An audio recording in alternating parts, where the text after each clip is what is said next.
Hello বন্ধুরা, আজকে তোমাদের সাথে শেয়ার করব উত্তর কলকাতার মানে বাগবাজারের শ্রী গৌরীয় মঠ।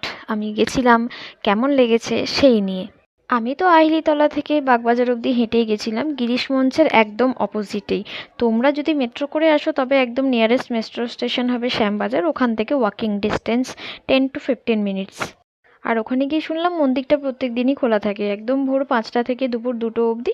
তারপর আবার 4টে থেকে কিছুক্ষণ খোলা থাকে, তারপর আবার সন্ধ্যা আরতি হওয়ার পরে একদম রাত 9টা সাড়ে 9টা অবধি খোলা থাকে।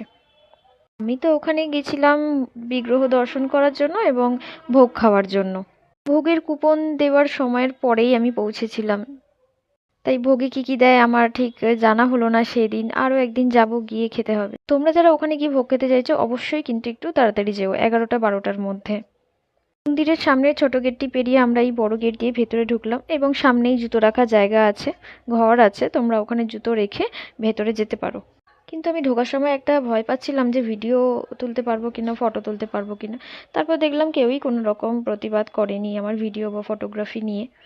তারপর মূল মন্দিরে প্রবেশ করার আগে আমি একটা এই টিকিট কাউন্টার দেখতে পেলাম, যেখানে এন্ট্রি ফিস ছিল 50 টাকা, মুভি শো ছিল 30 টাকা।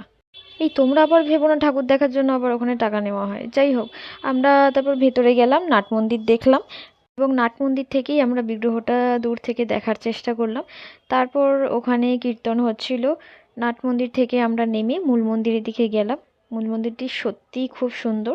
তারপরে আমরা ফাইনালি বিগ্রহটি দেখতে পেলাম, সত্যিই খুব সুন্দর। এখানে রাধা এবং কৃষ্ণের মূর্তির সাথে সাথে শ্রী চৈতন্য মহাপ্রভুরও কিন্তু একটি বিগ্রহ রয়েছে।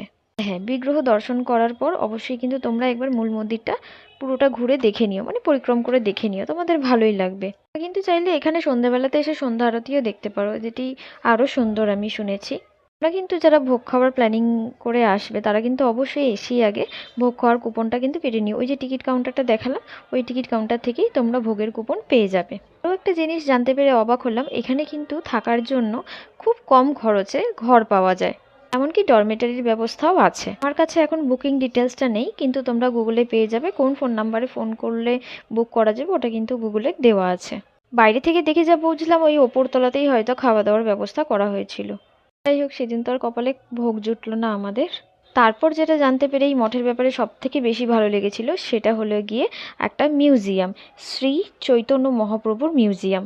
ওখানে গিয়ে জানতে পারলাম এটি নাকি বিশ্বের প্রথম শ্রী চৈতন্য মহাপ্রভুর মিউজিয়াম, যেখানে ঢোকার জন্য তোমাদের ওই টিকিট কাউন্টার থেকে কিন্তু টিকিট কেটে নিতে হবে। মিউজিয়ামে ভিডিওগ্রাফি করার জন্য তোমাদের কিন্তু আগে থেকে পারমিশন নিতে হবে।